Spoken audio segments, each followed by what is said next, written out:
दगड़ियों नमस्कार, सुप्रभात। कैसे हैं आप? आशा करता हूं ठीक होंगे। मैं भी ठीक हूं। दगड़ियों, आप आज है 21 तारीख और आप देख रहे हैं मेरा यूट्यूब चैनल आनंदा भावरी। तो चैनल में नए हैं तो लाइक कर दीजिए, सब्सक्राइब कर दीजिए, शेयर कर दीजिए। और जो चैनल में पुराने लोग हैं वो सब जानते हैं कि बिंदुखत्ता में मैं रहता हूं और बिंदुखत्ता क्षेत्र जो है अभी तक राजस्व गांव नहीं है और वर्षों से यहाँ के लोग राजस्व गांव की मांग को लेकर आंदोलनरत रहे हैं। और वर्तमान की भाजपा सरकार भी इस वादे के साथ यहाँ पे भी आई थी कि हम चुनाव जीतेंगे तो राजस्व गांव बनाएंगे, लेकिन उनका वादा भी केवल जुमला साबित हुआ है। तो आज 21 फरवरी 2024 का दिन है बुधवार। और आज जो है यहाँ के स्थानीय लोग जो हैं अपनी इसी मांग को लेकर आज एक विशाल धरना प्रदर्शन करने जा रहे हैं।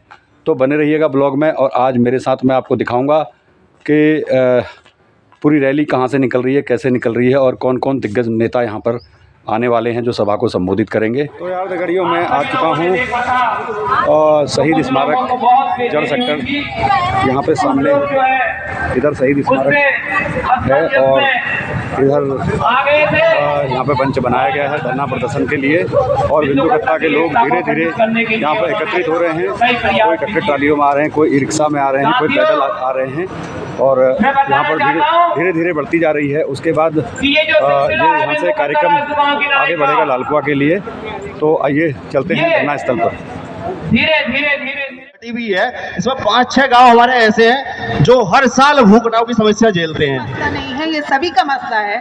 सभी को आगे आकर के बिंदुखत्ते को बचाने का क्रम करना चाहिए। जैसे कि आपको देखने में आ रहा है, जगह जगह इस तरह भूमि से लोगों को हटा दिया जा रहा है।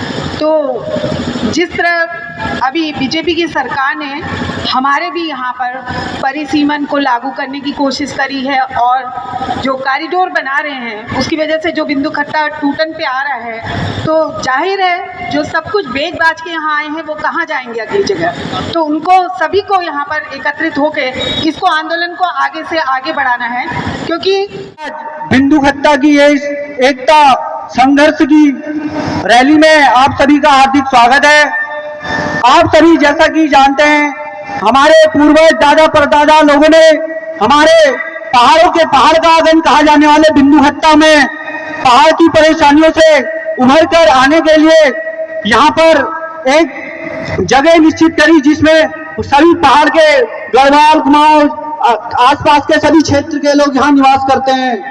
आज तक 60-70 सालों से बिंदुखत्ता की इस विरासत को मालिकाना हक नहीं मिल पाया है। बड़े ही दुर्भाग्य की बात है, कितनी सरकारें आई, कितनी सरकारें गई, लेकिन सिर्फ बिंदुखत्ता को बरगलाने का कार्य किया गया।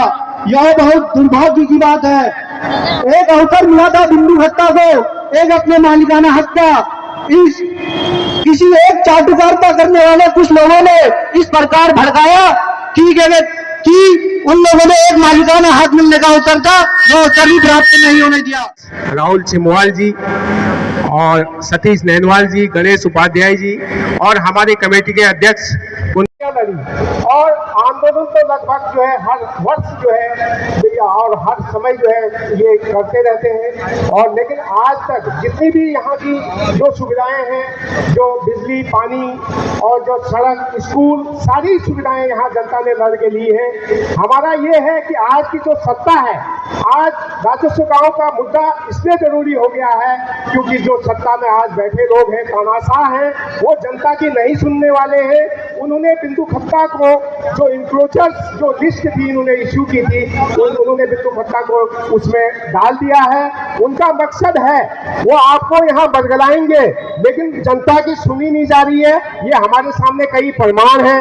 लालकुआ की जो बस्ती उजाड़ी गई, ऐसी कई बस्तियां कानून के नाम पे और जो इंक्रोचमेंट के नाम पे जो उजाड़ी जा रही है, ये तब तक नहीं रुकेगा जब तक जनता यहाँ की एक ना हो, क्योंकि आज का खतरा बहुत बढ़ गया है। इसको ऐसे नहीं लेना है, आम ऐसा नहीं लेना है। और जो जनता है और हमारे बुजुर्गों ने यहाँ पर बड़ा त्याग और बलिदान दिया है, लेकिन वर्तमान सरकार हमको बेदखल करने की कोशिश कर रही है और वह चाहती है कि बिंदु खत्ते वालों को तरह तरह से परेशान किया जाए और कुछ लोग तो अपने आप ही यहां से छोड़ के चले जाए।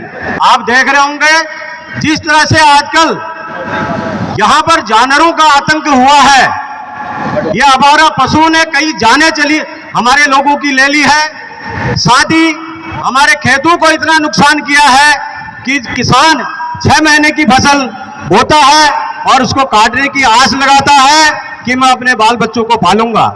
आप देख रहे होंगे वो कोई खेत ऐसा नहीं है जहां पर जो है जानवरों ने हमारे गेहूं धान की फसल जो है चौपट नहीं करी है। आज ये पूरा देश, यहाँ का जवान और यहाँ का किसान दोनों त्रस्त है, ताकि नहीं रह गई। और मैं इसलिए भी कह रहा हूं कि इस बिंदु खत्ता में आधे से ज्यादा जनसंख्या, जिस क्षेत्र का मैं सेवक हूं उस क्षेत्र के लोग यहाँ पे निवास करते हैं। मैं आप सबका भरोसा दे रहा हूं और विश्वास दिला रहा हूं, अगर कभी बिंदु खत्ता को उजाड़ने की बात या इनको जो है अतिक्रमण पे हटाने की बात होगी तो कोई आपका जनप्रतिनिधि आए न आए, लेकिन आपका ये बेटा, आपका ये सेवक आपकी लड़ाई लड़ने के लिए हमेशा आपके साथ रहेगा। मैं आप सबसे वादा कर रहा हूं। और मैं देख रहा हूं आज हमारी मातृशक्ति की बहुत ज्यादा संख्या यहाँ पे है। ये इसलिए भी है क्योंकि माँ को ही चिंता होती है। पुरुष तो ये सोच के जो है समय व्यतीत कर देता कि कल की बात कल देखी जाएगी, लेकिन मातृशक्ति उसका चिंता, उसकी जो है सोच ये होती है कि कहीं हमारा घर उजाड़ दिया जाएगा या हमको अतिक्रमण के नाम पे हटा दिया जाएगा तो मेरे बच्चे कैसे जो है मैं उनको पालूंगी या कहीं कहां पे मैं अपने लिए रहने की व्यवस्था करूंगा। उस पीड़ा को देखते हुए हमारी माताएं यहाँ सबसे ज्यादा उपस्थित है। मंच में उपस्थित सभी सम्मानित वरिष्ठगण और हमारी सबसे ज्यादा माताएं बहनें, युवा साथी, बुजुर्गवार, और मैं धन्यवाद करता हूं इस संघर्ष समिति का जिन्होंने एक शुरुआत करी, एक बैनर तले कि बिंदु खत्ता को राजस्व गांव बनाया जाए। मैं आपसे कहना चाहता हूं स्वर्गीय इंदिरा गांधी जी ने जो भूमिहीन लोग थे, जिनके पास जमीन नहीं थी, जगह जगह बंजर जगह जहां थी वहां उनको बिठाने का काम किया, चाहे बिंदु खत्ता हो चाहे या खटीमा में बग्गा चवन हो। ऐसे ही शांतिपुरी से लेकर सब जगह पर लोगों को बसाया गया, खेती के लिए प्रेरित किया गया। हमारे पूर्वजों ने बड़ी मेहनत कर कर इन जगहों को उपजाऊ बनाया और सब लोग आकर यहाँ बैठे। अब जब यहाँ सब बस गए, 50 साल से ज्यादा का समय यहाँ सबको व्यतीत हो गया है। सरकार के 28 से अधिक विभागों ने, सरकारी विभागों ने यहाँ पर काम किया हुआ है और आज इस सरकार की नीयत ये हो गई कि कहते हैं कि ये अतिक्रमणकारी है। हरीश रावत जी की सरकार में आदरणीय हरीश रावत जी ने एक शुरुआत करी दुर्गापाल जी के निवेदन पर कि बिंदु खत्ता को नगर पालिका बनाया जाए, नगर पंचायत बनाया जाए। तो मेरे मन में भी ये विचार आया कि बिंदु खत्ता नगर पालिका, नगर पंचायत बन जाता है तो आदरणीय हरीश रावत जी के पास जाऊंगा और मैं ये निवेदन करूंगा कि आप बिंदु खत्ता की तर्ज पर खटीमा के बग्गा चवन को भी नगर पंचायत बना दीजिए। नगर पंचायत बनाने के, नगर पालिका बनाने के पीछे उद्देश्य था कि आप सबकी जमीनें जिन पर आप बैठे हैं वो नगर पालिका के अभिलेखों पर दर्ज हो जाएगी। अलग अलग विचार के लोग हैं और एक समय में हम एक दूसरे के आमने सामने भी खड़े रहे हैं, इसको स्वीकार करना चाहिए। इसलिए आज मंच से जितने आइडियाज हैं, हो सकता है कि उनमें से बहुत सारे के साथ हमारी नाइत्तेफाकी हो, हमारी असहमति हो, लेकिन आज के दिन पर ये चुनौती सिर्फ बिंदु खत्ता की नहीं है, बल्कि इस देश के सामने जो चुनौती खड़ी है, इस देश के सामने जो संकट आन खड़ा हुआ है, उसके लिए जरूरी है कि जो सारे लोग ये चाहते हैं, जो जनता के पक्ष में खड़े हैं, जो गरीबों के पक्ष में खड़े हैं, जो मेहनत कशों के पक्ष में खड़े हैं, वो एकजुट होकर के ये जो सत्ता का बुलडोजर है, जो इस देश में रोजगार को रौंद डालना चाहता है, जो इस देश में गरीबों मेहनत कशों के तमाम अधिकारों को रौंद डालना चाहता है, वो सारे लोग जो जनता के पक्ष में खड़े लोग हैं, उनका ये काम है,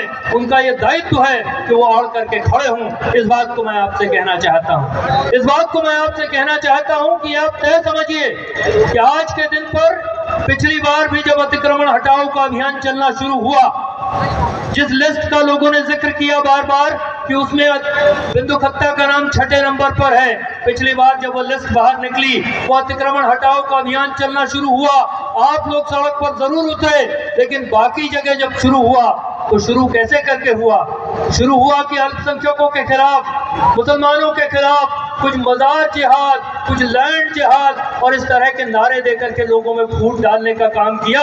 लोग इस फूट में पड़े और अंततः बुलडोजर किस पर चला?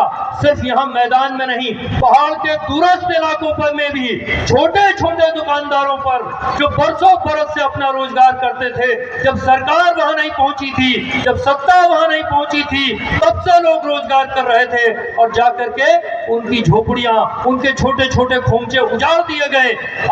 सर कहीं विकास नहीं हो पाया।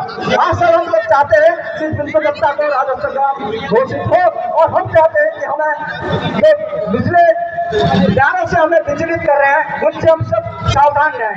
यहाँ पर गठबंधन बने और यहाँ पर बिजली की समस्या का समाधान हो, और यहाँ पर जो हमारा सैनिक गोस्वामी जी के नाम से स्टेडियम है, ये सब यहाँ पर बनना चाहिए। और यहाँ पर एक बात बिजली की है कि यहाँ पर बिंदु दत्ता इसके लिए 25 करोड़ की धनराशि यहाँ पर बिंदु कप्ता के लिए सरकार देती हमें देंगे, तो बिंदु कप्ता से लगा हुआ हमारा खुदिया कप्ता सिर्फ यहाँ पर हमने समय समय भारत की मांग सकती है, हमारे दूसरे लोग यहाँ पर संघर्ष करते हैं। आज भी जो हमारे सहयोगी संगठन मौर्य और दूसरी मातृशक्ति कांग्रेस, सारे लोग यहाँ पर आए हैं, सभी ने यहाँ पर इसको समर्थन दिया है। हमारे पूरे विधायक और विधायक सब यहाँ पर है, आप सभी जो यहाँ पर आए सभी का मैं स्वागत करता हूँ। हमारे राहुल सिरवाल जी जो जिला कांग्रेस के अध्यक्ष हैं, सचिन नैनवाल जी, सभी का स्वागत है। हमारे महिला कांग्रेस सभी जो है, कई वक्ताओं में हमें बोलना है, ज्यादा समय नहीं दूंगा। आप सभी का बहुत बहुत भी बिंदु की गौरव होना चाहिए। वो कहते हैं कि नहीं भैया आप उधम सिंह नगर चले।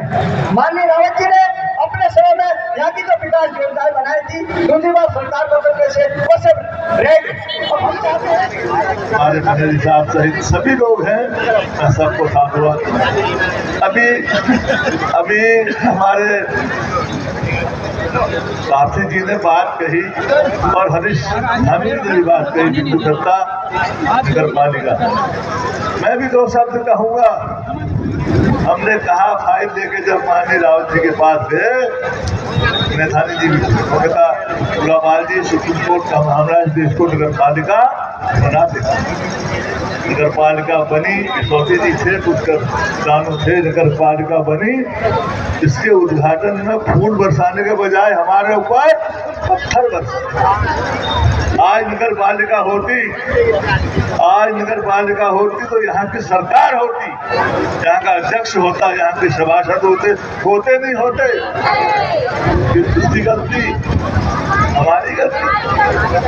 दूसरी बात, इस बिंदु खत्ता को नगर पालिका बनने पर 1 करोड़ रुपया हमने शुरू में दिलवाया। ठेकेदार हरिश्चंद्र दुर्गापाल नहीं था, यही के लोग था। तो आज इस बिंदु खत्ता को 10 साल में 60 करोड़ रुपया राज्य विधायक से मिलता। कितना? 60 करोड़। सबसे बड़ी नगर पालिका थी, 6 करोड़ रुपये मिलता। 10 का 60। कौन करता काम? यहाँ के लोग तो करते हैं, लोगों को रोजगार मिलता, लोगों को काम मिलता, समय को परेशाना नहीं।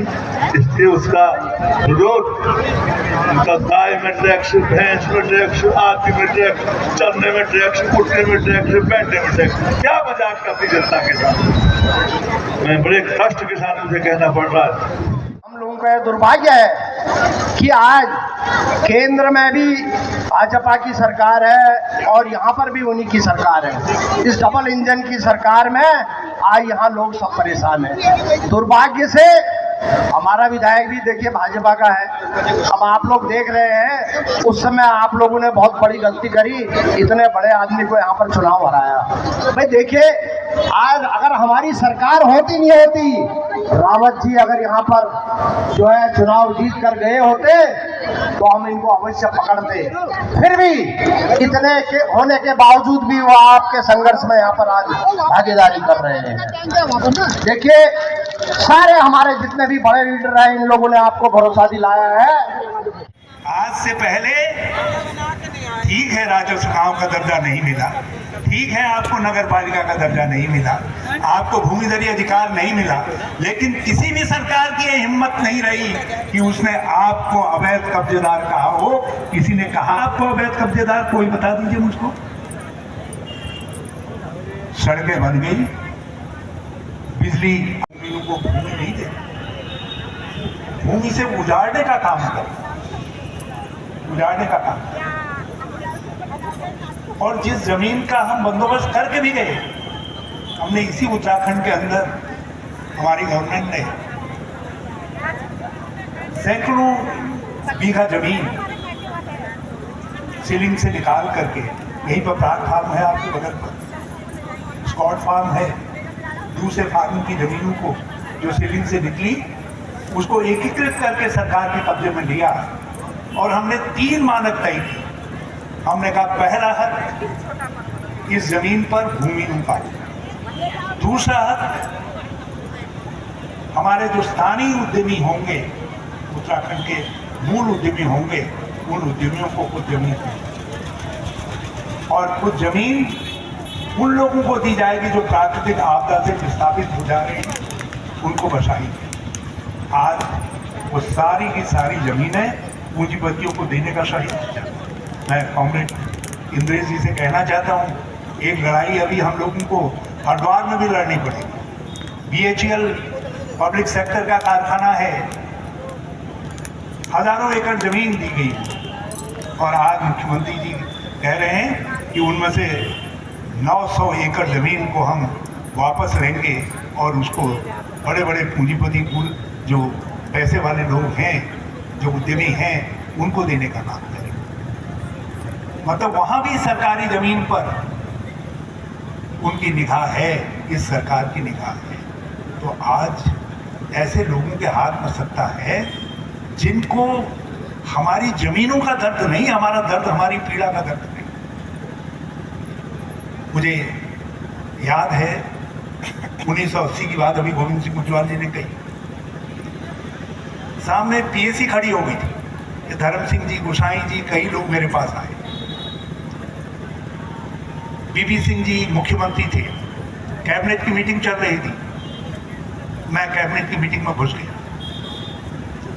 हमने वही एक कागज पर लिखवाया, उनसे एक अर्जी पे लिखवाया कि अग्रिम आदेशों तक इनको हटाने की कार्रवाई रोक दी जाए।